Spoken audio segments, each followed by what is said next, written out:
way that Islam is taught and the way that I mean, it's not just because of how sheikhs teach it or imams teach it to people. Some of the material, like some of the hadiths, they terrify people of missing prayers, and they terrify people of the idea of hell.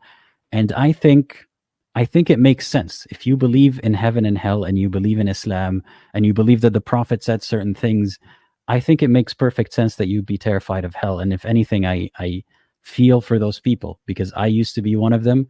And even if you didn't used to be one of them, I still feel empathy for them.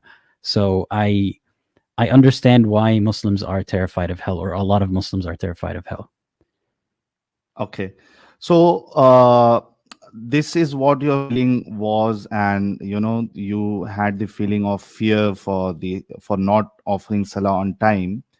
Then what made you think about seeing Islam critically, and what were your thoughts, and what you understood from that, and what were the reasons, how it started, and the stage you are, what happened exactly? So there were so many things that seemed suspicious or didn't make sense from a very young age as I was learning about Islam. But like I said, I didn't consider that these things could possibly be wrong. I just thought that I am not understanding it properly.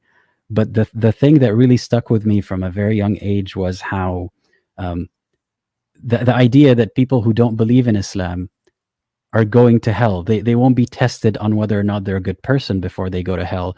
If they've heard of Islam properly and they don't accept it, they're not convinced by it, then they deserve to be punished.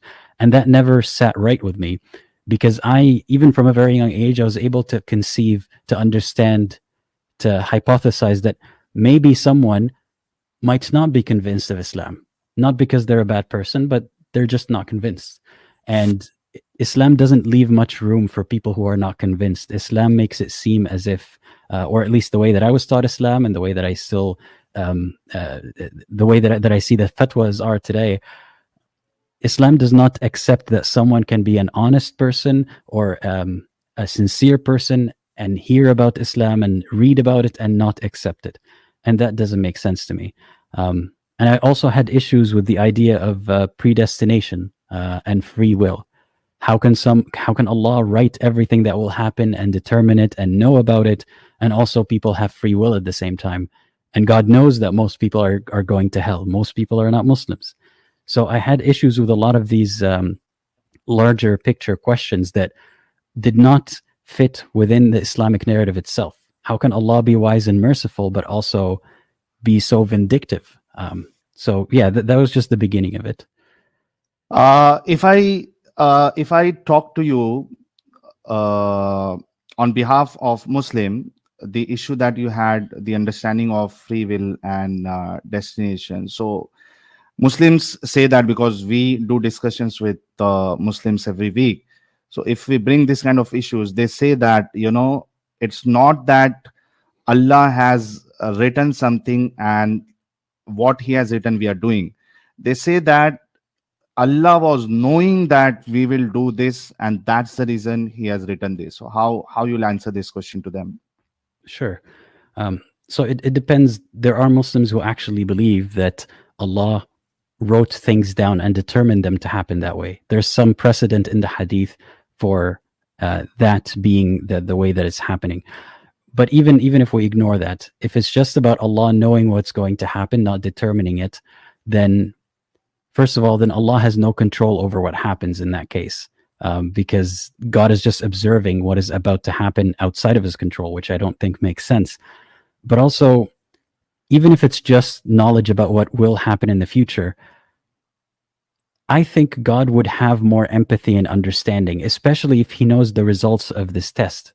If he knows that most humans on earth are going to hell, and he knew that before creating humanity, and he knew what to do to avoid that, then it doesn't make any sense that a merciful and wise God would actually do that. So that's how it works in my head. And again, I'm open to the possibility of it being wrong and Allah being real at the end of the day.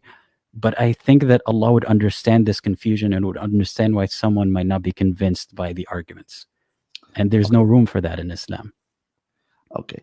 حجت الکافرین صاحب، اگر میں تھوڑا summarize کر دیتا ہوں، اگر میں نے کچھ مس کر دیا تو آپ ایڈ کر دینا. شور، ٹھیک ہے ساحل بھائی. اچھا، یہ اپوسٹیٹ الادین صاحب کو جو میجر ڈاؤٹ آیا تھا وہ فری ول اور تقدیر کا جو مسئلہ تھا، انہوں نے اس بارے میں سوچا تو ان کو ایسا لگتا ہے کہ یار اگر مطلب یہ ایک کانٹرڈکشن جیسا ہے کہ آپ کی قسمت تقدیر لکھ بھی دی گئی ہے اور پھر یہ بھی کہا جائے کہ آپ کو فری ول ہے. تو ان کے نزدیک یہ کہہ رہے کہ یہ سینس نہیں بناتا ہے. تو میں نے ان کو پوچھا کہ بھائی اگر ایک مسلمان اگر ان سے بات کرے تو وہ ایسے جواب دے گا کہ اللہ نے لکھا اس وجہ سے مسلمان نہیں کر رہے، بلکہ انسان نہیں کر رہے، بلکہ اللہ کو معلوم تھا کہ انسان ایسا ایسا کرنے والا ہے، ایسا ایسا ہونے والا ہے، اس وجہ سے اللہ نے چونکہ اس کو پتا تھا، اس کی نالج میں تھا، اس وجہ سے اس نے یہ چیز لکھی. یہ میں نے ان سے سوال کیا تو یہ کہہ رہے کہ پھر بھی یہ سینس نہیں بناتا کہ انسانیت کو لانے سے پہلے، انسانوں کو بنانے سے پہلے اگر اللہ کو پہلے ہی پتا تھا کہ اس کے بندے جو ہے، اکثریت میجورٹی جو انسان ہے وہ جہنم میں جانے والے، اس کو آلریڈی پتا تھا، اور اس کے باوجود بھی وہ دنیا بنا رہا ہے اور اس کو صحیح کرنے کے لیے کچھ کر نہیں رہا ہے، تو ان کے نزدیک یہ سینس نہیں بناتا. یہ ان کے نزدیک جو ہے وہ ایک illogical چیز ہے. حجت الکافرین صاحب، اور کچھ اس میں ایڈ کرنا ہے؟ ساحل میں صرف ایک چیز ایڈ کرنا چاہوں گا. انہوں نے یہ بھی کہا کہ کوئی بھی بھگوان اتنا اسنویدنشیل نہیں ہو سکتا ہے کہ بنا کسی کو جج کیے سیدھے دوزخ میں ڈال دے.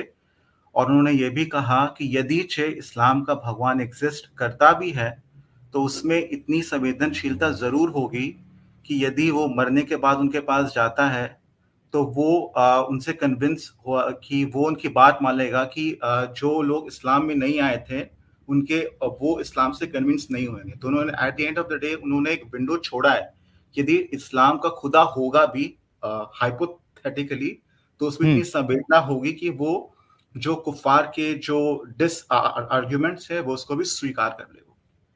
ہاں، but Aladdin, the room that you have left, that maybe even if Allah exists, he will listen to your argument. But is that option available for Muslims? I mean, does Islam give this option that Allah will listen to your argument why you not accepted him, associated partners with him, since they did not find it logical? Is there any room for this for Muslims or human in Islam, that they can argue with Allah, this is the reason why I did not accepted Islam? Because as far as I know Islam, you do not have such kind of option. You have to accept oneness of Allah. You have to accept the prophethood and messengership of Prophet Muhammad. Is there any room as per you, and what basis you have that? No, the way that I understand it, I don't think in the Islamic narrative there is a scenario where I could explain things to Allah and then he would change his mind. I think Right. there might be scenarios where, Islam describes people like me as pleading to God and saying, I wish I did things differently and I please forgive me. But I don't think it ever describes a situation like what I'm describing. But the way I think of it is, for me, it's inevitable. And for many people like me, it's inevitable. Because once I have the realization that Islam doesn't make sense to me, if I were to pretend that Islam made sense to me, if I were to pretend to pray and do all of these things just in case Allah is real, then Allah will not be tricked by that. Allah knows what's in my heart. So at the end of the day, I will be punished because of what's in my heart, which is what I'm telling you right now. So why not be just honest about it? Even if I meet Allah, I will tell him exactly what I'm telling you right now, and he would already know what's on my mind. So there's no way for me to pretend. Allah hates munafiqeen, right? Allah hates hypocrites. So I can't pretend to believe just to appease a God that may exist. Okay. حجت الکافرین صاحب ذرا اس کا translate کر دیں. اچھا، جو لوگ کہہ رہے کہ ان کی انگلش جو ہے انڈین جیسی ہے بھائی، لیکن یہاں پہ بہت سارے ایسے لوگ ہیں جن کو انگلش ہی نہیں آتی ہے، تو تھوڑا سا صبر حوصلہ رکھو یار.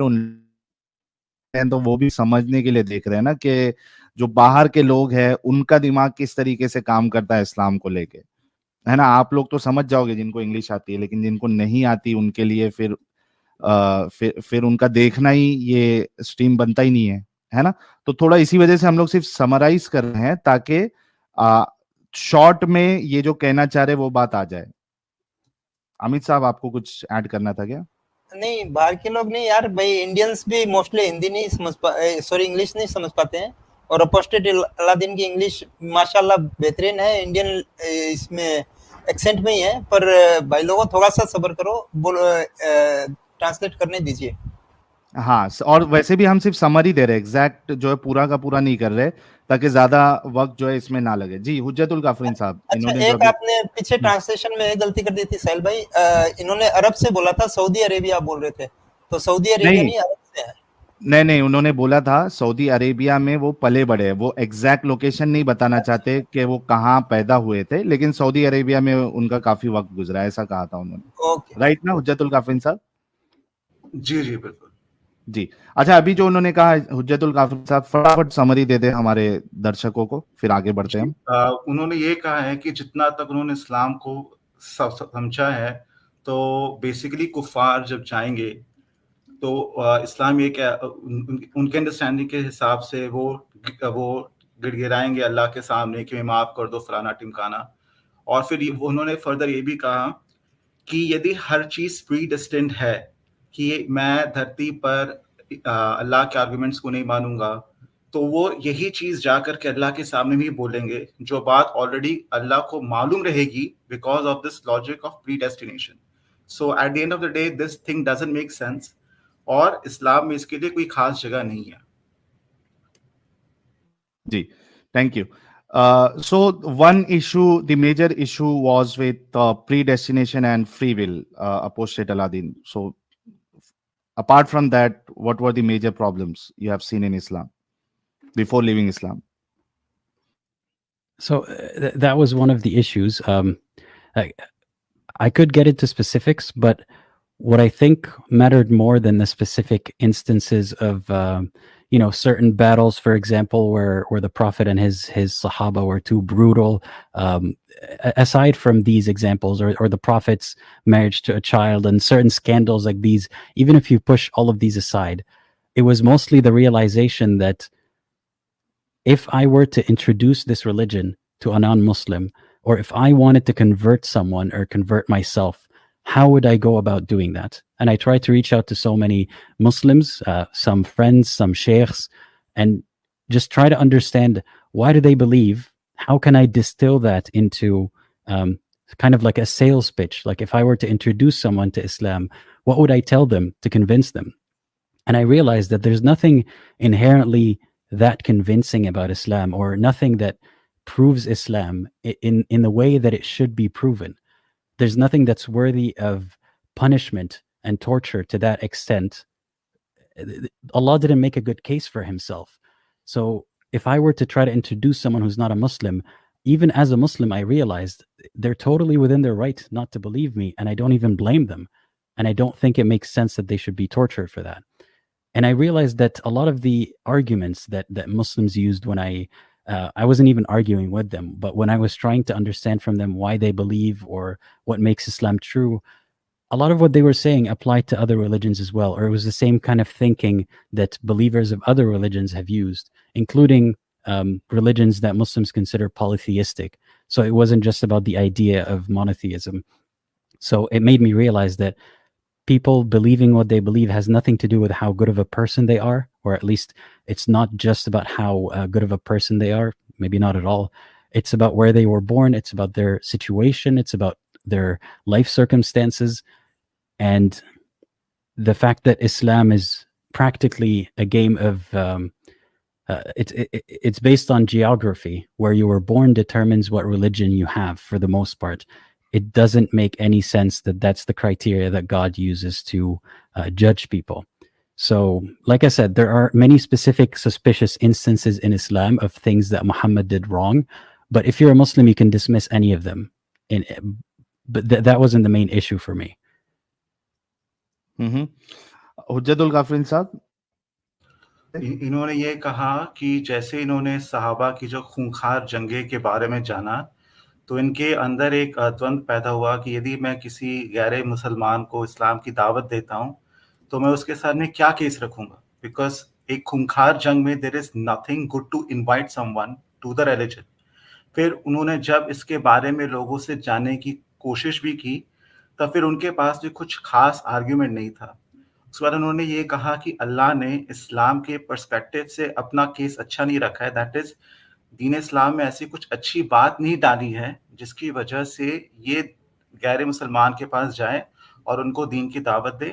और उनका लास्ट स्टेटमेंट ये था कि इस्लाम में बहुत सारी चीज़ें सस्पिशियस है with respect to the holy prophet, और यदि आप इस चीज़ पर क्वेश्चन करते हो तो आप ऑटोमेटिकली इस्लाम से खारिज हो जाते हो। Okay. Please go ahead, Apostate Aladin. Yeah, I think that was most of it. I can't remember anymore what the question was. Okay, so if I ask you specifically about Quran, since you are, Arabic is your first language. When you read Quran, the entire Quran, what is your thought about Quran, the language, and can it be something from the God if He exists? What is your thought about Quran? How you take it? So I learned Quran from a very young age. I didn't memorize the whole Quran, but I memorized a big amount of it. And I remember that the standard Arabic that we use today and the Arabic dialects in the country that I'm from and other countries is a bit different than how the Quran is written. So it is written in an older style. It is written in a way that people don't speak today. So even Arabs don't quite understand the Quran when they read it for the first time. And there's a lot of context missing. It doesn't read like a book where if you start to finish, you could just start reading and you'd know what the author is talking about.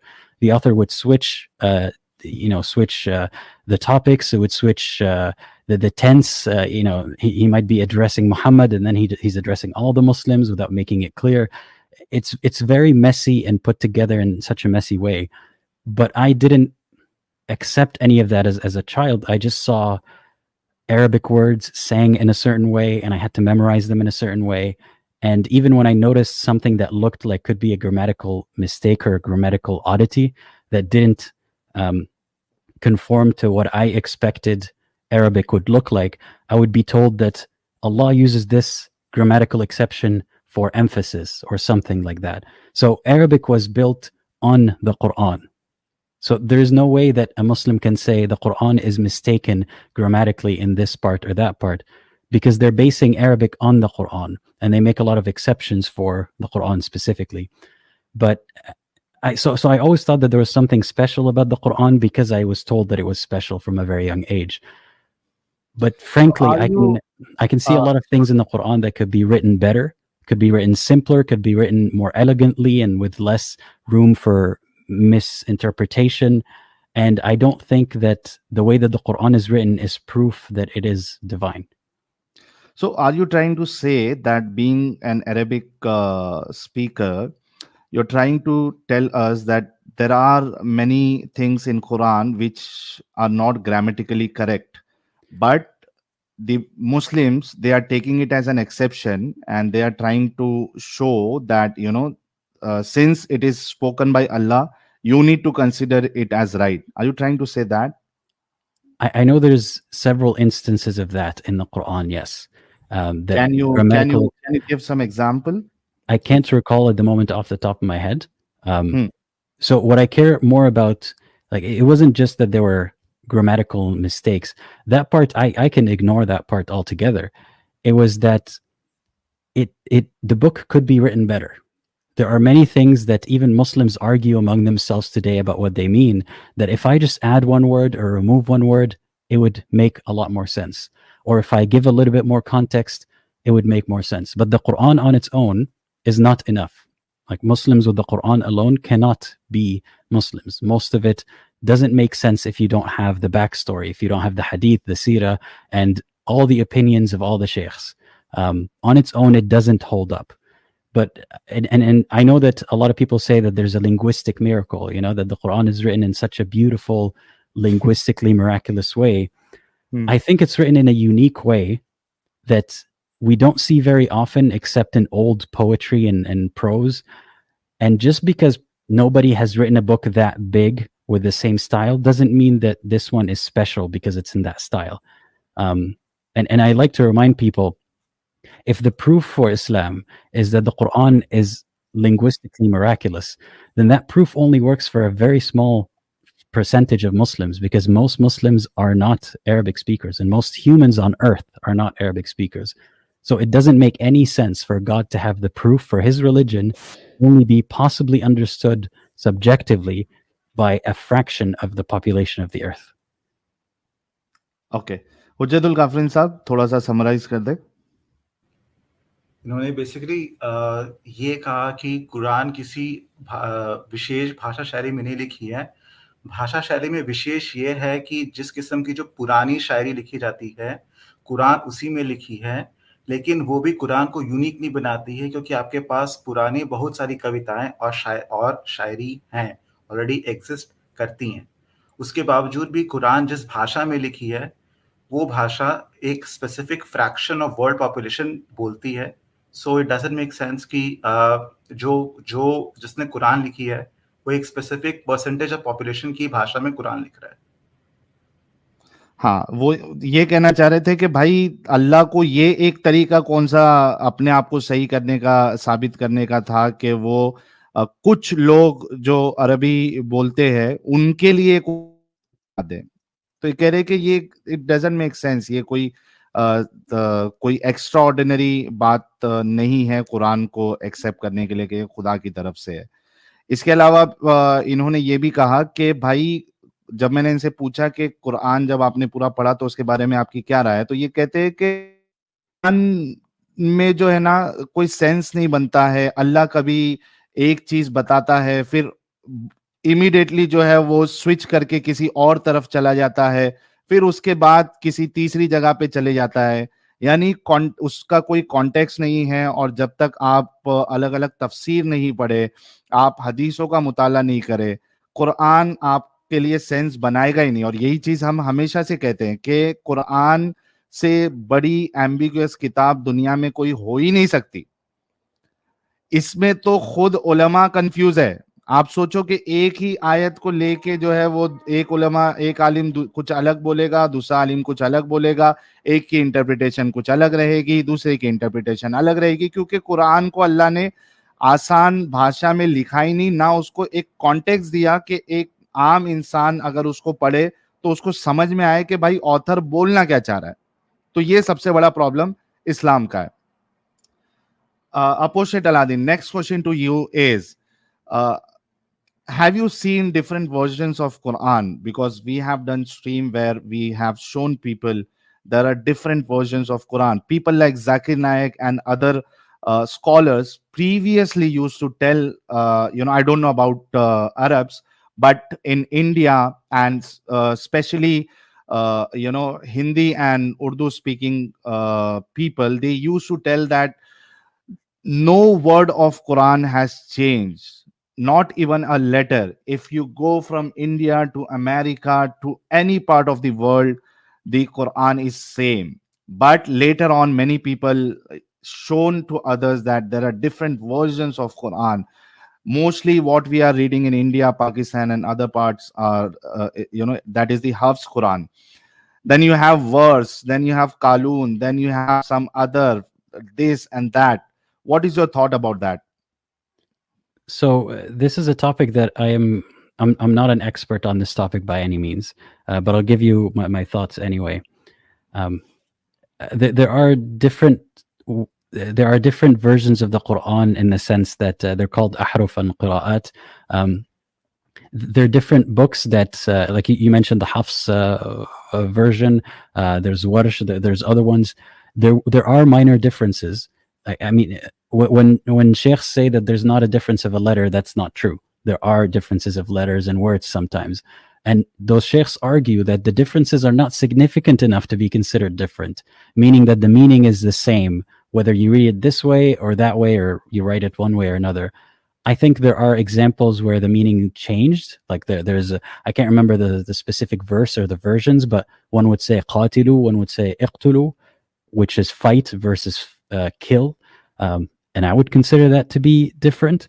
But all of that pales to the I mean, you could push all of that aside when you think about how we don't even know what the original Quran looked like, if anything at all.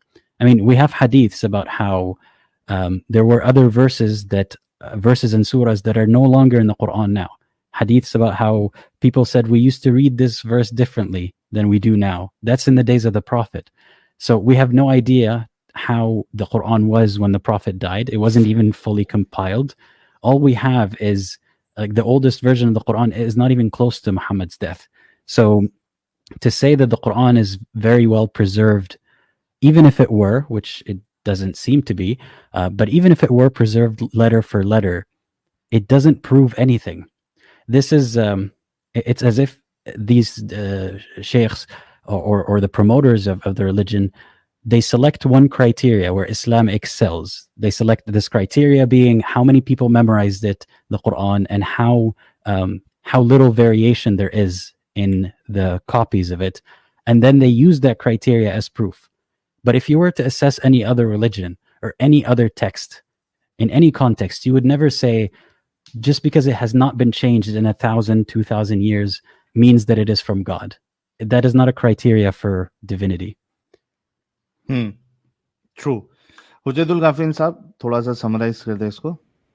इन्होंने basically ये कहा कि जब इन्होंने शेखों से बात की तो शेख ने अगर ये माना कि कुरान के वर्जन्स में थोड़ा बहुत डिफरेंसेस हैं, बट वो इस बात पर बल देते रहे कि थोड़ा बहुत ही डिफरेंसेस हैं.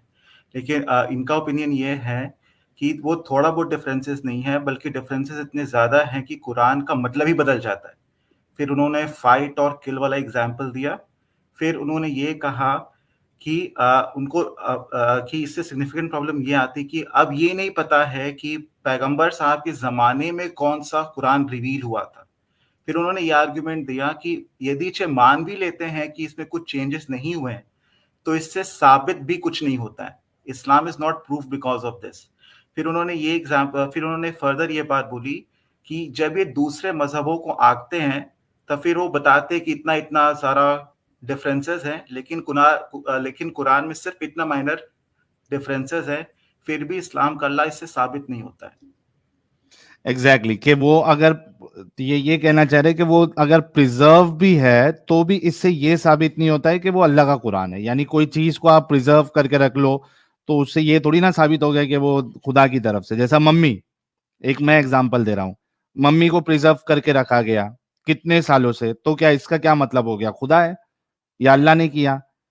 तो किसी चीज को पहली बात तो प्रिजर्व है ही नहीं. इन्होंने ये भी कहा कि भाई वो जो हमको सबसे पुराना जो कॉपी मिलता है वो भी मोहम्मद साहब के मौत के कई बाद का मिलता है. लेकिन अगर उसको थोड़े देर के लिए छोड़ भी दे और ये मान भी ले, हालांकि उसमें डिफरेंसेस भी है, उन्होंने जैसे कि काफरीन भाई ने बताया वर्ड्स का डिफरेंस है, लेटर्स का डिफरेंस है, उसके बाद लेटर्स मिसिंग है, तो उसमें तो एक ये हो जाता है कि भाई अल्लाह ने क्या बोला था, इन्होंने जो लिखा वो तो अलग है, अल्लाह ने क्या बोला था, लेकिन अल्लाह ने जो बोला था वो तो एक ही बात बोली होगी ना. क्या वो 7 अलग अलग तरीके से अल्लाह बोल रहा था या 30 वर्जन जो है वो अलग अलग तरीके से अल्लाह बोल रहा था? ये भी एकदम पहली बात तो इलॉजिकल बात है कि अल्लाह किस तरीके से बोल रहा था. अल्लाह तो एक ही बार बोला होगा जिब्राइल को कि जिब्राइल ने आके उसको 7 वो दे दिया, भाई नहीं ये ले, इस तरीके से भी ले, उस तरीके से भी ले. ऐसा नहीं होता, ये इलॉजिकल है. लेकिन ये कह रहे हैं कि थोड़ी देर के लिए उसको हम छोड़ भी दे और मान भी ले कि इसको, इस कुरान को प्रिजर्व किया गया, उसकी प्रिजर्वेशन हुई यहां तक लाने में, तो उससे ये साबित नहीं होता कि ये का कलाम है या कोई ऑलमाइटी गॉड का कलाम है. Apostle Aladdin, the next question. Before we move on to the next question, do you mind if I ask you a few questions about your journey out of the faith? Yes. So is it okay if we complete your story and then you can ask me whatever you want to ask, so that Sure. we have that flow? Sure. I have only 2-3 questions remaining for you. Okay, if 2-3 questions, that's fine. Yeah. So Apostate Aladdin is more interested in knowing my journey because since our channel is not in English, and he tried watching our videos but he was not able to comprehend what we are saying, and possibly He's seeing that our channel is growing and lots of people are watching us live. He is interested in knowing what we are telling, why I left Islam, especially someone from India. So I'll definitely fulfill his क्या कहेंगे वेली बोलेंगे ना, your choice. So the next question to you is, what you think about the character of Prophet Muhammad when you read Quran and when you read Hadith, when you read Tafsir? What is your thought about his on his character? So again, I'll try to answer this question in as nuanced of a way as I can, because I don't want to simply say I think he's a good man or I think he's a bad man. I think it depends on what it depends on many things. First of all, what did Muhammad say or do? That is not clear. Some hadiths, some Muslims take some hadiths, they don't take other hadiths. It depends on which ones you believe are actually him. And for me, there's no way to verify that any of them are actually him. And then secondly, it depends on what was the situation like. What would the average person do in that situation? What is the best that would be expected from him in that situation? So that makes it very difficult to assess him as a man and say he's good or bad. But I can certainly say that the measure the benchmark or the goal that Muslims are trying to prove or trying to compare against is perfection. So the important question is, does Muhammad seem to me like a perfect role model? I don't think he does, because there are many situations that, despite the times being different, despite it being 1400 years ago, Muhammad could have done things better. And I could have done things better in that situation. I'm saying that with hindsight now. But if I can conceive of a way that Muhammad could have behaved better, then Allah would also have seen that way. For example, the obvious classic example is his marriage to a child. The bigger problem than the marriage itself is how it allowed so many other people in the future, so many young women or young girls to be harmed by similar marriages, and the justification being that Muhammad did it. If Muhammad was the perfect man and he knew what was going to happen in the future, or Allah knew what was going to happen in the future, he would have advised him, maybe, don't marry this one, or wait till she's a bit older, or something else. But this is the classic example that everyone cites. But there are other examples from the Quran, not from the Hadith, or mostly from the Quran, like the time where one of Muhammad's older wives, Sauda, was afraid that he would leave her because he was paying too much attention to Aisha, because he was, enamored by his young wife, which is problematic. And she offered to give him some of her rights, like her night with him, because Muhammad spent one night with every one of his wives. She offered to give her night away so that he can spend it with Aisha. And as a human being, it's very sad to hear how a desperate woman is telling her husband, you can go sleep with your younger wife, just please don't kick me out. And his reaction wasn't to say, I am sorry that you feel this way, because Muhammad, let's remember that Muslims say you have to be fair to all of your wives. That is one of the conditions. And if Muhammad was being fair to all of his wives, she would not have sensed that he likes Aisha more than her. But he always said that he likes Aisha more than her.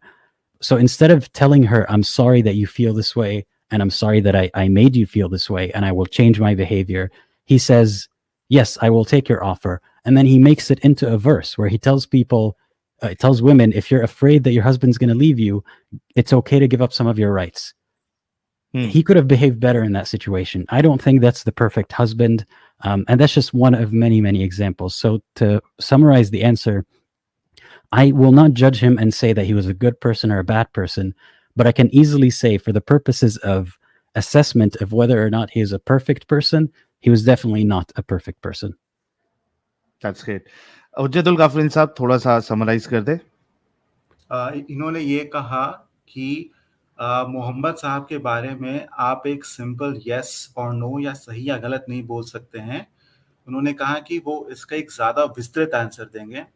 उन्होंने कहा कि मोहम्मद साहब को समझने के लिए जैसे ही हदीस पे जाते हैं तो हदीस मोहम्मद साहब पर बहुत ही कन्फ्लिक्टिंग व्यूज देता है, लेकिन वो फिर भी मोहम्मद साहब को इस बात पे जज करना चाहते कि whether he is a good role model और नॉट, बिकॉज मुसलमान जो है वो खुद को परफेक्ट करना चाहते.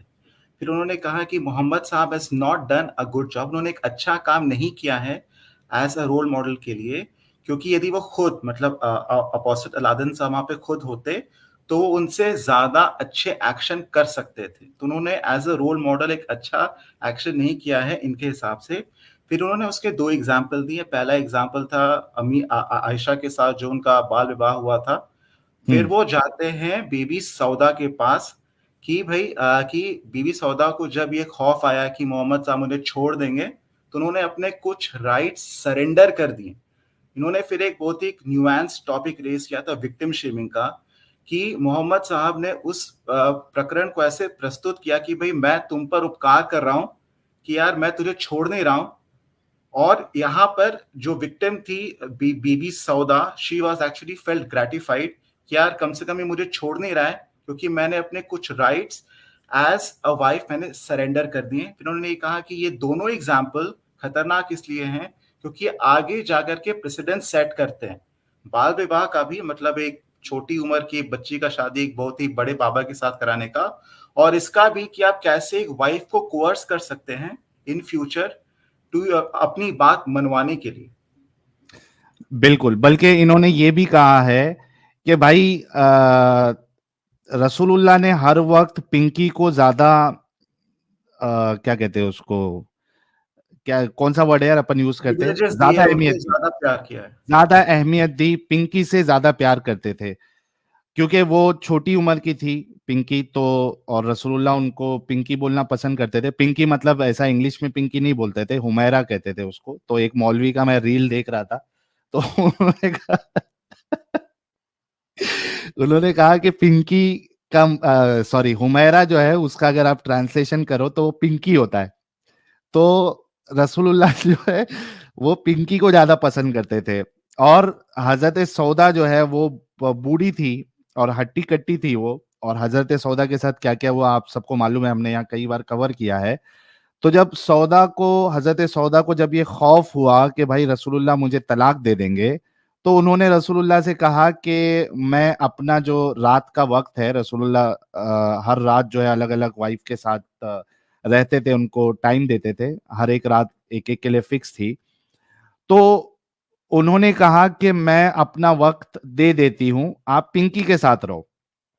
تو رسول اللہ نے, الادین صاحب یہ کہہ رہے ہیں کہ رسول اللہ کو یہاں پہ احساس نہیں ہوا کہ بھائی میری وائف یہ شکایت میرے سامنے لا رہی ہے, یعنی اس کو اس بات کا خوف ہے کہ یہ مجھے طلاق دے دیں گے. انہوں نے یہ نہیں سوچا کہ چلو میں سودا کو کہہ دیتا ہوں کہ ٹھیک ہے اگر آپ کو ایسا لگ رہا ہے تو میں میری بات جو ہے آپ کو غلط لگی ہے تو میں اس کو واپس لیتا ہوں, میں آپ کو بھی وقت دوں گا. کیونکہ سب سے پہلی چیز جو ہے آپ کو جو اسلام کہتا ہے وہ یہ ہے کہ ہر ایک دینا آپ کو, ہر ایک وائف کو.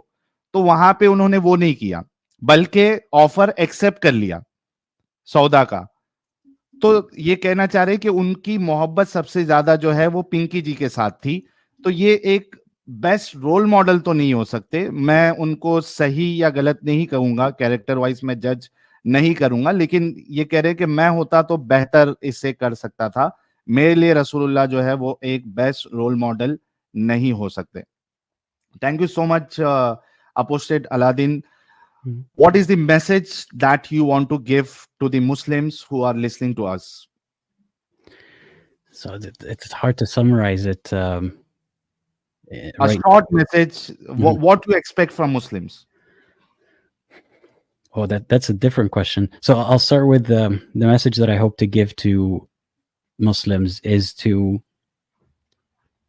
hear us out. Try to have conversations with people who don't believe and try to understand why they don't believe, and then try to explain to them why you believe. Because I think that a lot of conflict happens because we're not listening to each other. And that's what I try to do on my channel. I have call-in live streams every week, and I focus less on debating people because I feel like debating doesn't help me and doesn't help some of my audience in the way that I want it to. I already have my conclusions. I don't need to change the other person's conclusions. I think there's more value in trying to understand why people believe and why people don't believe. So my message to Muslims is, if you actually want to understand, then try to listen to some of us who want to tell you why we don't believe, and try to listen with an open mind. And I promise them the same thing, that I am listening to them with an open mind. And that's what I hope to achieve. One of the things that I hope to achieve with my channel is to have better representation for ex-Muslims than just what we look like in conversations that are debates. I think we will have better representation if we start talking to each other like humans instead of trying to win a fight against each other. Great. Prince साहब, इन्होंने जो message दिया है मोमिनों को जरा वो भी बता दे, ताकि जितने मोमिन हजरात हमको सुन रहे हैं वो इनकी बात को समझ सके, जिनको इंग्लिश नहीं आती है। जी जी बिल्कुल। सो उन्होंने ये कहा, मोमिनों से ये कहा कि भाई आप पहले खुले दिमाग से हमारी बात समझने की कोशिश कीजिए कि हम क्यों इस्लाम से डिसएग्री करते हैं, और फिर आप खुले दिमाग से ये भी सोचिए कि आप इस्लाम को क्यों एक्सेप्ट करते हैं। ये दोनों चीजें जरूरी हैं। फिर उन्होंने ये कहा कि उनका जो फोकस है वो डिबेट पर नहीं है, रादर वो कॉन्वर्जेशन पर है। वो समझना चाहते हैं कि मोमिन हजरात के दिमागों में क्या चल रहा है, और वो ये भी कहना चाह रहे हैं कि आप हमको समझिए कि हम इस्लाम से डिसएग्री क्यों करते हैं, क्योंकि जब तक हम इंसानों की तरह एक मुहज़्ज़ब तरीके से एक दूसरे से जब तक बात नहीं करेंगे, हम किसी कंक्लूजन तक नहीं पहुंच पाएंगे। बहुत जबरदस्त, बहुत जबरदस्त। So thank you so much apostate Aladdin, accepting our invitation and speaking to us. We are thankful to you. Now it's your turn. You wanted to know something from me. Please go ahead. Sure, and I appreciate the chance for us to talk. It's been a long time that I've received a lot of comments and messages, people telling me you have to speak to ex-Muslim Sahil, and I haven't done it for a while. I haven't reached out to you because I was busy with other things, but now I felt like it was the right time to try to learn more about your perspective. We had a very short chat before this private chat where you told me that what happened to you was you were criticizing Islam, and then you were doxed. Your identity was leaked by Muslims that you know, and then you got on the news because of that, and you were in a lot of danger because of your identity being leaked, and that has affected your life very much. So I would like to know a little bit more about that. First of all, what motivated you to first start talking about Islam before your identity was leaked? Okay, so the reason why I started my channel is, you need to go before that I was a practicing Muslim. I used to offer salam, and apart from that, I was also inviting people to Islam. I was having conversation with non-Muslims, Hindus, Christians when I was working in office, call center. So I was doing that because I was listening more to Dr. Zakir Naik. So, I wanted to invite people because Allah says, there is one verse, invite people to the way of the Lord. What is that verse? Udu ila sabili rabbika bil hikma wal mau'izatil hasana wajadilhum billati hiya ahsan. So it was my duty that, I understood Islam. I have accepted Islam. Then it's my duty to tell others, non-Muslims, that what is Islam, since if they do not understand Islam, they do not accept Islam, they'll go to hell finally. So I was doing that. But later on, when I critically analyze Islam from out of the Islam, when I analyze it out of coming out of Islam, then I understood there are many problems in Islam. Everything, the philosophical things that Islam says about the life, for me, everything was illogical. And apart from that, when I saw the character of Prophet Muhammad, and which was told to us before, that was very different. The main reason for me to leave Islam was, as you said, the marriage of Prophet Muhammad with a small girl, Aisha. He married her. at the age of 6, and he consummated the marriage. He had intercourse with her when she was only 9. So for me, a best role model, and a role model till the day of judgment. It's not only for that period. See, if he was a role model only for that period, then maybe we can give some scope, or we can give some room that it's okay. That time maybe it was a normal thing. People were marrying children.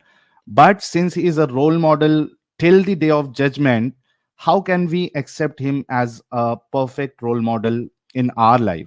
And as you said, many people marry small children in different parts of world, quoting Prophet Muhammad that he did. So even we are allowed.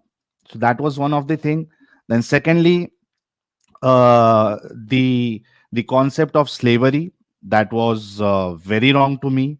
How a person who is a prophet, who is a role model, making someone slave and then having sex with the female slaves, and even they were selling them in the market. So for me, this was very wrong. It cannot be human.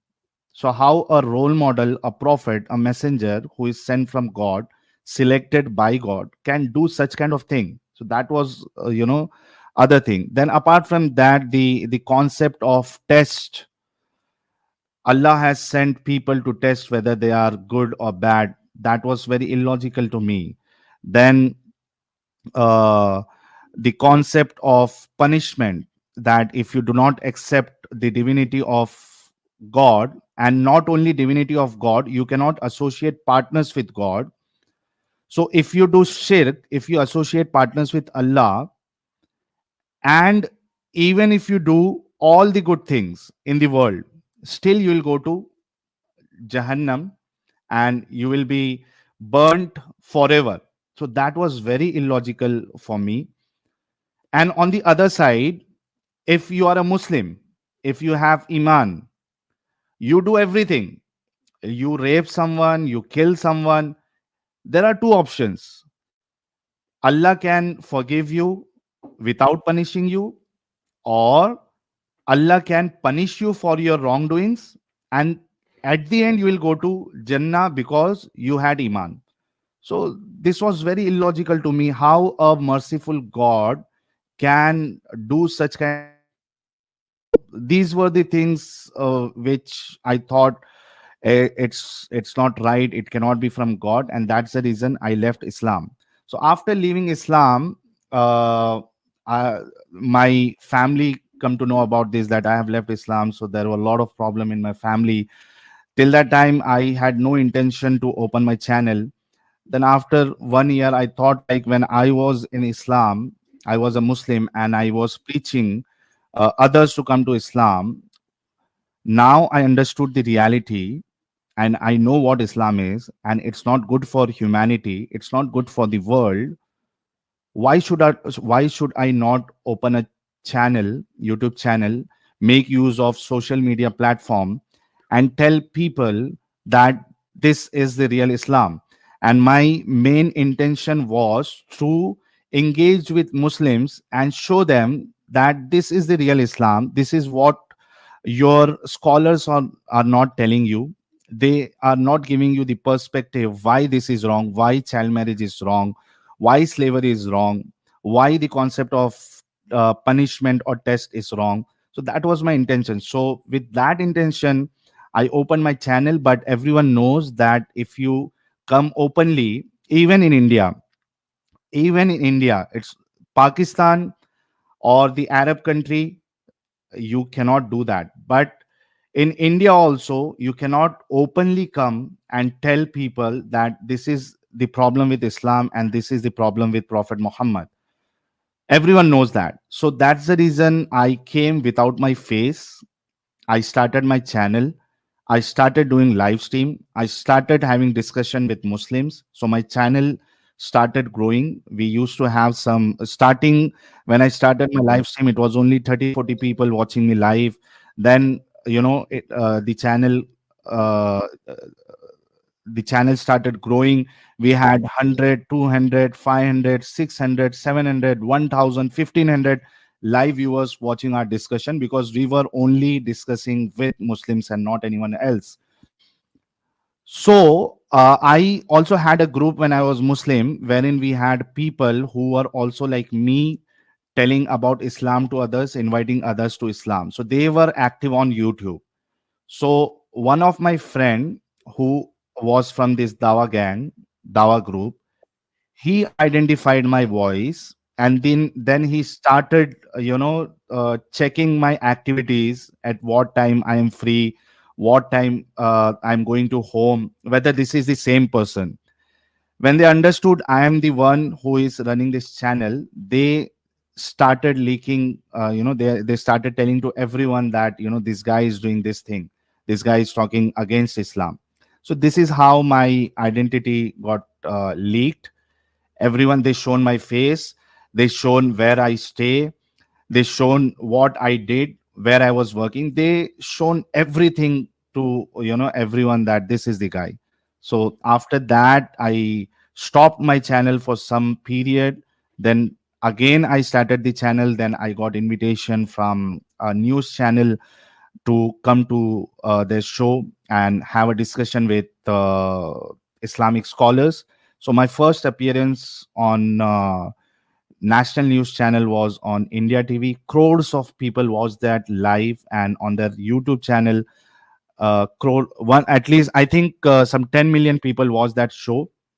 And from that, my channel started growing more, and finally I'm here with more than 5 lakh subscribers. And one more thing I would like to tell you is that my channel is also banned in India now. So this Muslim organization, they are trying very hard to stop me. They requested the government to ban my channel, and my channel is blocked now. Still, whenever I go live, I also have one of my friend who is also ex-Muslim. His name is Adam Sikar. I don't know whether you heard him, Of course, or yeah. whether you heard about him. So he has English channel also. So we both do the streams together, Tuesday, Friday on my channel, and Saturday on Adam's channel. We do the stream together. So even after ban, when we go live, the average live viewership of our stream or video is around 6,500. In fact, the maximum live viewership on my channel was 23,400. Wow, that is a large number. So basically, this is how the transition has happened. Well, thank you for sharing that backstory, and I'm sorry that your information got leaked. I can imagine that it must not have been easy to deal with the backlash of that. And I'm glad that you are safe today. I can't imagine being in that situation, so I have a lot of empathy for you as well. It sounds like you were coming at this from I'm assuming here that you started to inform Muslims about what you found in their religion, that you think their imams aren't telling them. Why did you want to do that? Was it about informing the Muslims about this, or informing everyone else as well? Okay. So as I said, it was the first thing is to inform Muslims that this is the real Islam. And apart from that, it is also for non-Muslims to know what exactly is Islam, because the Dawa gang is very active in India. Lot of conversion happening in India. People like Zakir Naik, and there are a lot of Islamic organizations who go to people and do the makeup of Islam, and they present Islam to them, stating that Islam is the only true religion you have to accept.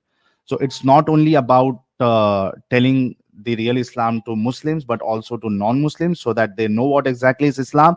And in case if someone comes and give dawah to the non-Muslim, and if they have seen our channel, we are 100% sure they will never go to Islam.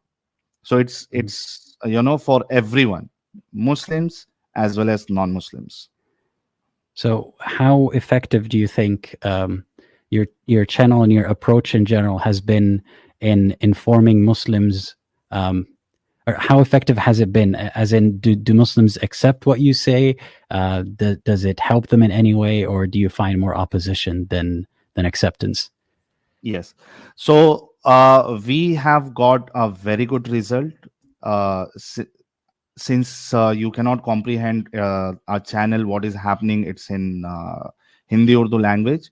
If you see my videos, we have so many ex-Muslim stories.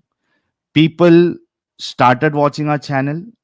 They used to, give bad words to us in the start when they saw that we are criticizing Islam. Then they continue watching our channel. Then they see what we say, because whatever we say, we keep it on the screen, we show the references, and then we keep the argument. And Mhm. the best part is we give opportunity to Muslims as well, that this is the reference, this is what our argument is, you have all the rights to counter, to refute us. So Muslims, they are watching that, what is going on here, whose side is better, whose arguments are better.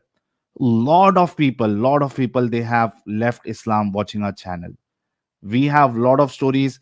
Every stream, or I'll say most of this stream, we have one new ex-Muslim coming on our channel and sharing the testimony that we watched your channel and this is what happened to us.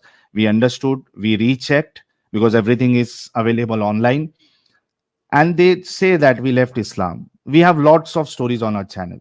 Then we also have non-Muslims who were who got the dawah from Muslims, that to accept Islam, but when they watched our channel, they understood that they are giving false dawah, they are telling false thing. They also left Islam, or they did not accept Islam. So we have a very good result. Okay. Um, and I imagine that when you were a Muslim, did you face any mistreatment because of being a Muslim? To be honest, no. One thing that I faced, I'll tell you, and that is not because I was a Muslim. When I was working in corporate, my beard was till my chest. Okay. And I was in a corporate, and I was into client servicing department. I was a client account manager. So I was dealing with clients. Okay. So there was one IJP internal job posting for the post of team leader, or I think associate manager.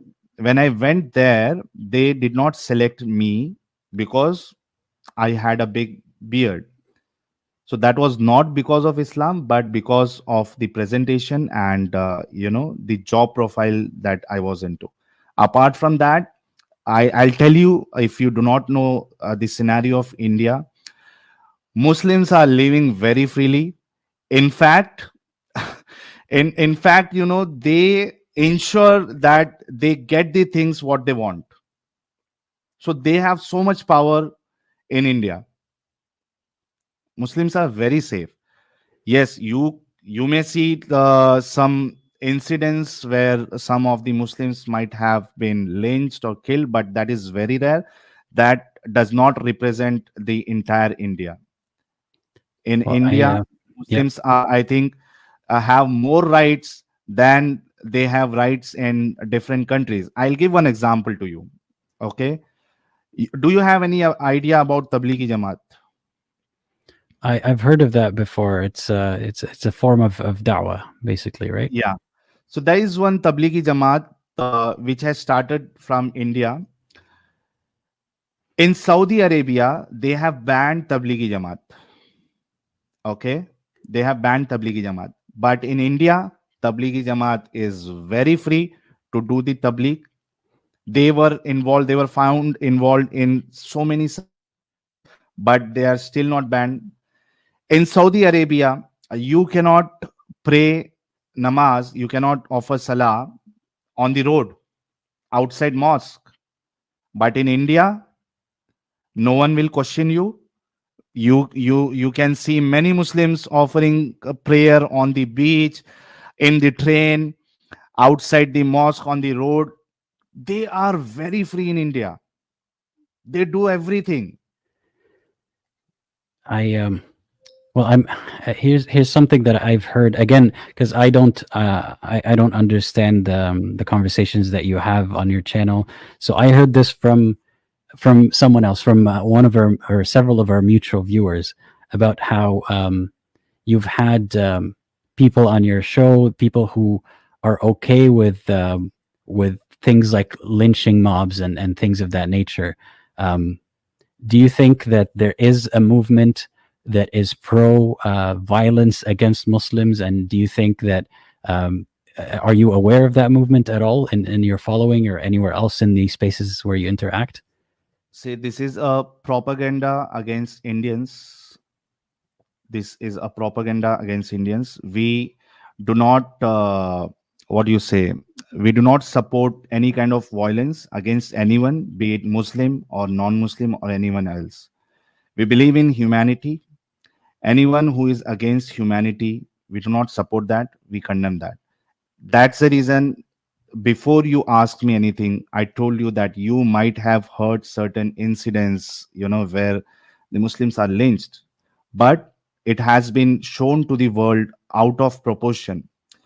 You can see lynching of non-Muslims as well done by Muslims in India. So these are rare incidents, and we say that is wrong. We don't support that kind of thing. Okay. In fact, Mhm. in fact, people who had very hard feeling for Muslims, that these guys are very bad, when they started watching our channel, when they saw our argument, when we told them, Muslims are the first victim of Islam, their thinking has totally changed. Now they see them as victims, as patients, and they want that, they should be educated about Islam. So we don't support any violence against anyone, Uh, and if um, someone is doing that, we condemn mhm. that. We find it wrong. Yeah. Like I said, again, I don't speak the language, so all I have is secondhand accounts. But I remember hearing something about a man called Tufail, um, something about his involvement with lynching of Muslims for eating beef. Um, do you think that something like that is inconceivable to happen, or that it only happens in very small amounts, or that it doesn't happen at all?